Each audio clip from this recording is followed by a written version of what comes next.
Good afternoon and welcome to CW's webinar on our recently released Oil Well Cement Forecast Report 2018 edition, including a forecast to 2024. Our intensive primary and secondary research, coupled with our proprietary model for the specific submarket, has led to the creation of the third release of our Oil Well Cement report.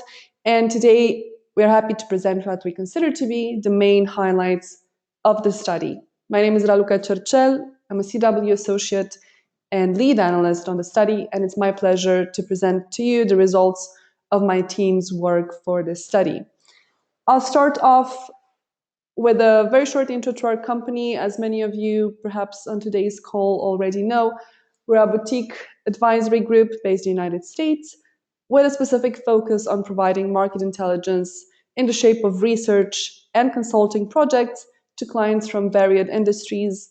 As you can see here on the page, the report we're looking at today, the Oil Well Cement report, belongs to the cement category. And in this category, of course, we look at other types of cement as well. We're now working on a calcium aluminate cement report, but we have also released on a yearly basis reports on white cement and, of course, on the gray cement market and on the clinker market as well, looking at volumes and at prices. To walk you very briefly through the three branches we operate through, first off, our advisory branch, which has given us the chance to actually work with all sorts of clients from all sorts of backgrounds from all over the world, not only, let's say, coming from the cement space, but also from investment banking, international funds, lime manufacturers, graphite manufacturers, and many, many others. The type of projects that we do span from strategic advisory to M&A and due diligence, transaction support, and many, many other, including the expert network that we launched this year. Moving on to our research branch, to which, as I mentioned, the report at hand belongs. Our focus here is to provide what we call analyzed data in the shape of actionable information that's meant to help professionals make highly informed business decisions. All of our research projects have a very important forecasting element, and of course, that's where a large part of our efforts go to, and to that effort, primary research is very, very important. Lastly, our media branch. Here's where we keep our subscribers up to date with the latest news from several industries, not only cement, but also paper and pulp, coal, pet coke, bulk shipping. And here, our analysts themselves work to make sure that the editorial proposal for our clients is as best as possible. Now, to jump right into our Oil Well Cement report, to give you a bit of an overview of what you will find here, not necessarily in today's presentation because, of course, we don't have the time to do so, but specifically in our report, which is quite extensive, very exhaustive in terms of detail, and as you'll see in our methodology page, created through a bottom-up approach in terms of sizing the market. Of course, this is a very secretive market, as perhaps a lot of you on today's call know. It's definitely not enough to use, say, secondary research even to scratch the surface of this topic. So primary research with industry stakeholders has been essential, and we've been lucky actually to benefit from some of the top professionals in the industry and to be able to pick their brains on the topic, and I'd like to thank them with this occasion as well. And I'm not speaking here only about oil well cement manufacturers, but also stakeholders from cementing companies. So we really got the view of both the manufacturer and the end user, and in this way covering the entire supply chain when looking both at what's happening at the moment and the short and long-term expectations. Now, in this report itself, we look closely at 35 markets in detail, but of course, we have a regional view as well that includes the other national markets that are excluded out of these 35 detailed ones.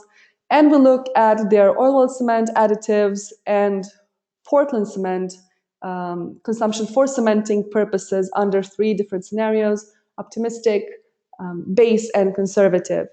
Now, one element that we added this year to the study, and we didn't, let's say, insist on in the other two releases, is a more detailed assessment of Portland cement usage in cementing purposes. So I'm speaking here about non-API cement. It's a Portland cement that's taken as close to a grade A.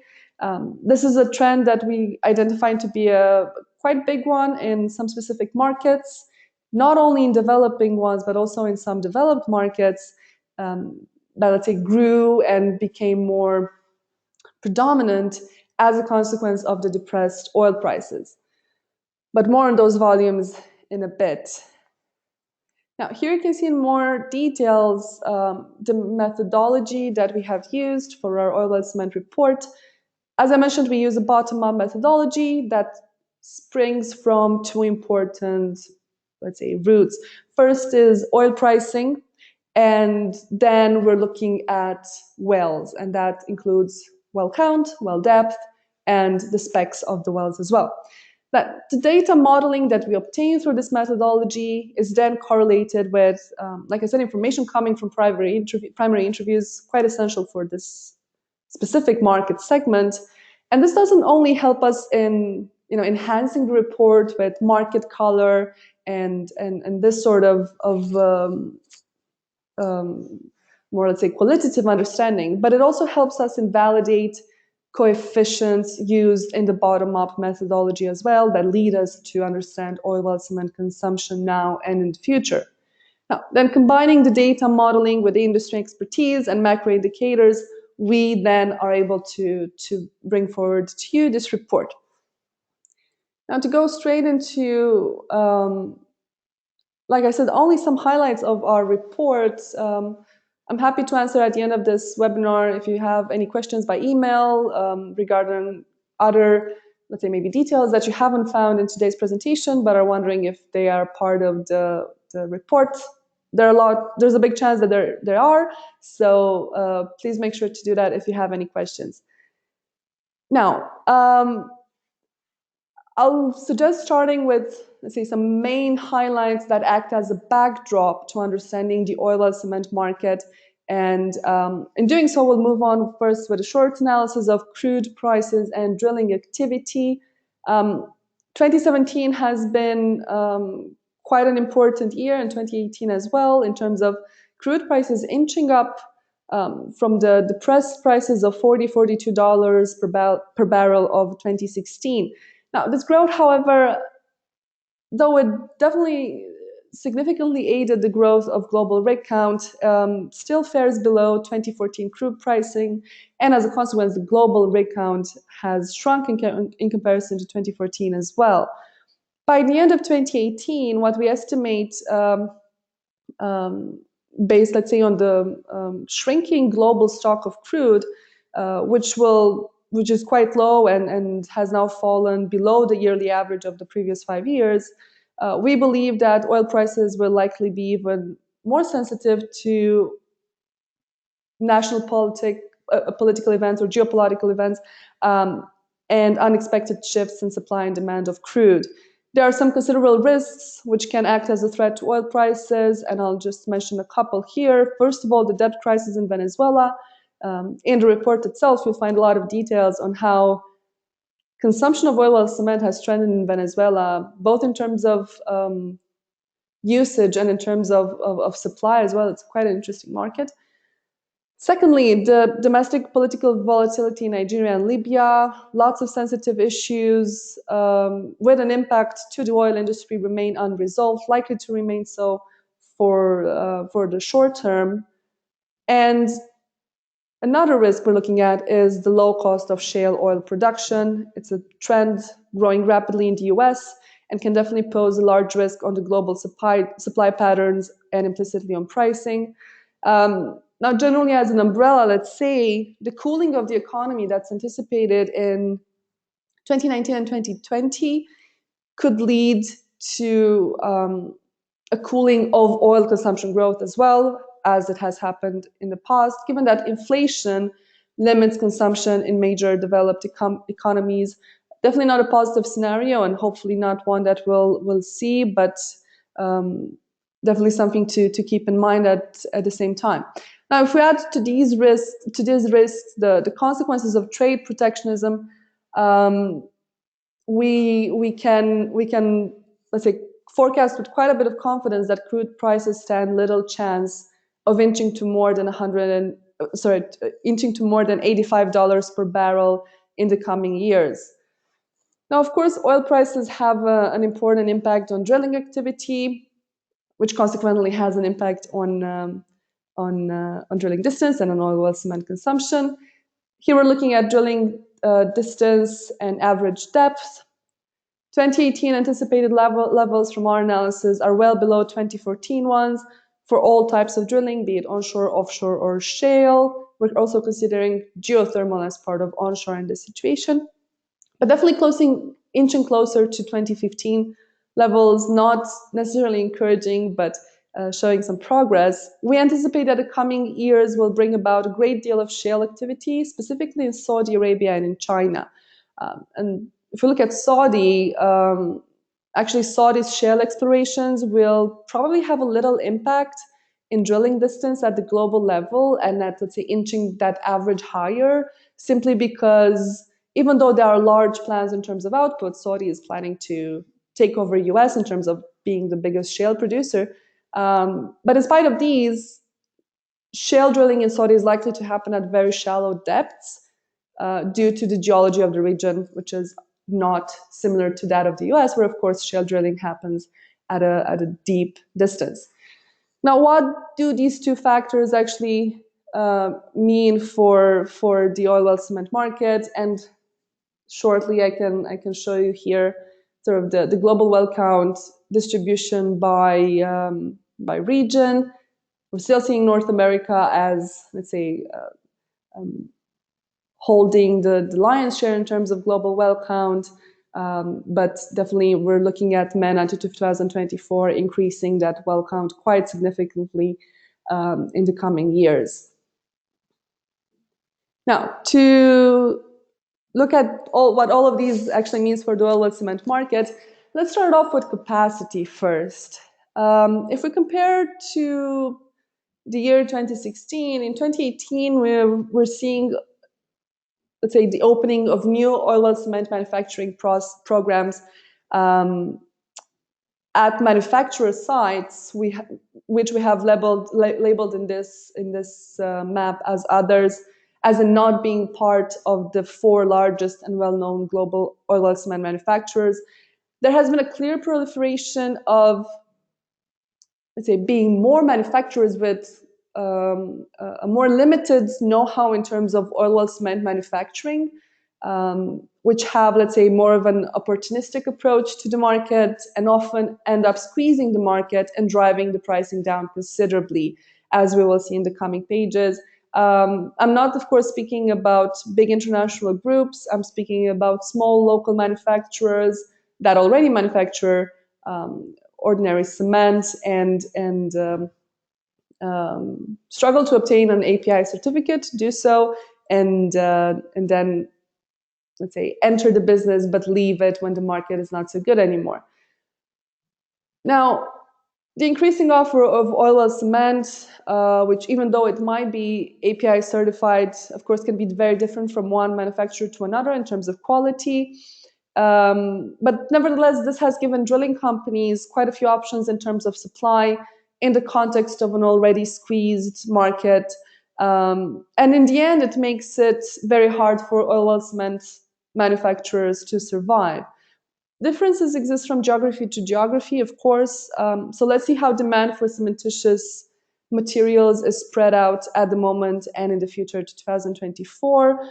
We're looking here at some select years from 2018 to 2024 at all the regions that we are tracking under this report. And we can read this macro chart two-dimensionally and understand the market size of the region in the specific years and how does that compare to other regions in other time periods. And of course, there's a year comparison there as well. We're looking here at cementitious demand for cementing or for well cementing purposes. So that includes not only oil well cement, but also the additives used in the process and the Portland cement used in the processes. And you'll see in the coming page that oil well cement makes, of course, for the largest share of this demand, 85 to 90%, if I were to give a range. And there's a lot of regional differences in terms of the split of these types of materials. That's very much detailed in the actual pages of the report. Now we can see here that North America, and specifically the US, have maintained its market share over other regions, but that by 2024, its market share will likely shrink, due to increased drilling in the Middle East, which of course will lead to cementitious demand improving in that region. We do not expect 2024 consumption levels to match those of 2014 or 2020 or 2012. But we do expect steady growth in most of the geographies, notwithstanding, of course, black swans, which are very often occurring in the oil and gas industry, and for which unfortunately we can't account for. And as I said, to look now at the usage of oil well cement versus additives versus OPC for cementing usages or purposes. Of course, API oil well cement is still largely preferred for cementing purposes, due not only to its properties, but also for the leverage it gives the drilling companies when it comes to health and safety standards. Nevertheless, OPC usage for cementing has been increasing in share in the past 2 years. Non-API cement usage has been starting to be more used in North Africa, and to some degree to some shale wells in North America. And this is, of course, a consequence of the drillers' OPEX shrinking in the context of the depressed crude prices, and them having to cut costs wherever possible in order to survive. Now, I actually anticipate a trend where OPC usage will inch higher and higher in the coming years, as shale will be drilled more, and Saudi will emerge as a shallow shale market with actually little needs for, let's say, a high grade of API cement. Overall, in 2018, to give you a couple of numbers, oil well cement demand reached an estimated 4.6 million tons globally. That is with 30% more than the 2016 levels, where the crude prices hit the oil well cement market the most. But it is still less than half of the demand of 2014. By 2024, we anticipate that oil well cement demand will reach 6.8 million tons, and that's a CAGR improvement of 7% when we look at the 2018-2024 period. Now, I'm quite sure most of you today are also interested in pricing and how is that looking. Now, oil well cement has traditionally been traded at a premium to ordinary Portland cement.